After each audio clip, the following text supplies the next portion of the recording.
with Alyssa, Kendra, and Selena. We decided to do our podcast on teachers' pay. Since students work for the grade, and the grades are generally based on their hard work, then why shouldn't teachers' pay reflect their work, since many teachers do put in a significant amount of work?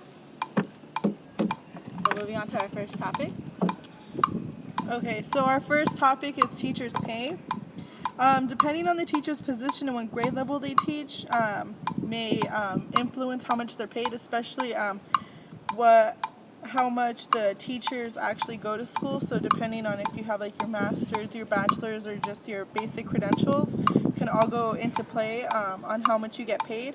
Preschool, the lowest average they get paid is about $18,000, and the highest can possibly be $48,000. But keep in mind, preschool teachers don't really need much schooling. Elementary school, the lowest they get paid is about $42,000, and the highest is about $67,000.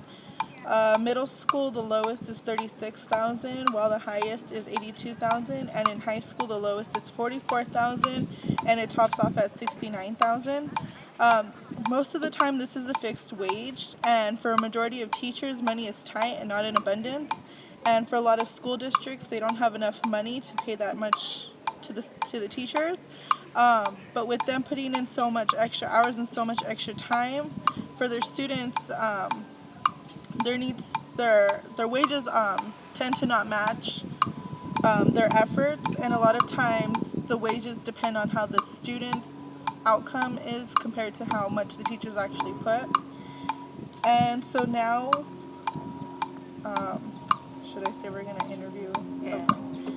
And so now we're going to go ahead and interview an English teacher here at Sanger High, Mr. Okada, and ask him how he feels about teachers' pay and if he feels that it's fair and it's equivalent to the amount he works and the amount of time he puts into his students.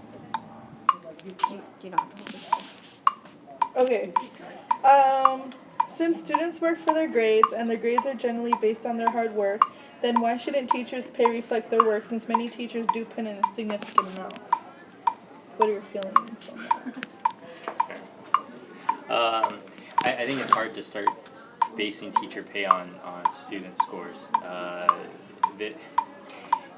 I think, it's difficult because every test is very different in how difficult it is and which test you're going to use to judge that. Plus, you also have to be really careful because if you start doing that with tests, teachers are going to do crazy things to make more money. So they might cheat.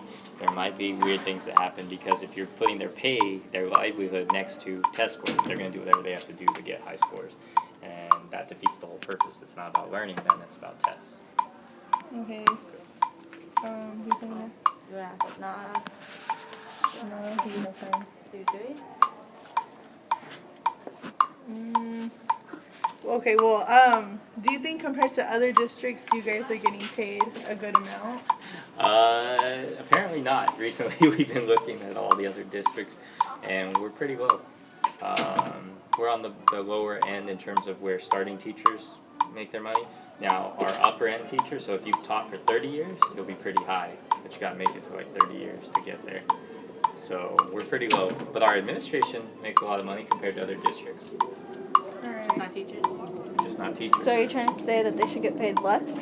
No, but it seems a little strange that our administration's really high compared to other districts, and our teachers are really low. They should probably be the same. Like if our administration's high, we should be high.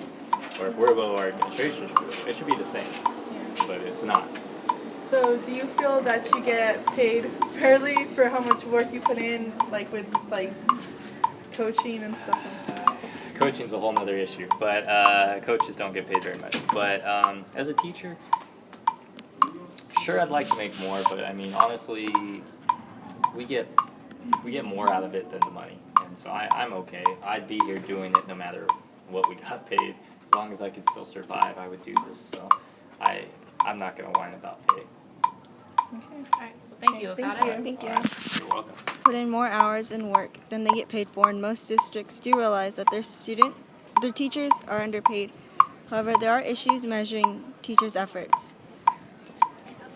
Two ways that have been reportedly effective are measurements of effectiveness and performance. The reason they're not really implemented is because it's just so difficult to really measure these. So effectiveness would just be basically producing a result that is intended, and then performance would be the fulfillment of an accomplished event. 5 ways of measuring effectiveness would be peer ratings, and that'd be fellow teachers would rate the other teacher who would be teaching a lesson. Self-evaluation would be the teacher grading themselves. A student interview would just basically give commentary on how the teacher's teaching and how the student's learning. The 4th one would be employer ratings, and that'd just be administration and principals scoring the teachers.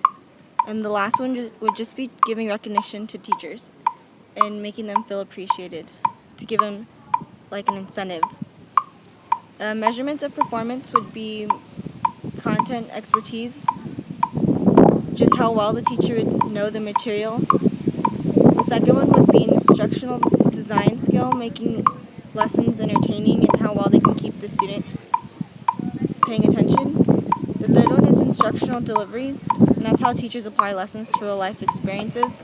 The 4th is instructional assessment skills, and that's being able to assess and adapt the students' needs to better benefit them. And the last one would be course management, and that's how organized a teacher can perform their lessons. So that's basically all the ways to measure the teacher without having to measure student-based performance. And now here's Selena. For our third topic, another factor of teachers not receiving an adequate amount of pay would be because some districts have more funds than other districts, making resources available. The average pays from districts like Clovis, Fresno, and Sanger vary by the different types of pay. So, for example, at Sanger, it's about $50,000. At Clovis, it's about $60,000, and in Fresno, it's about $55,000. And the pays differ based on their districts because certain districts have more funds available for teachers' salaries, and they receive larger grants. So that's how we'll be ending our podcast for today. Thank you for listening. Have a nice day.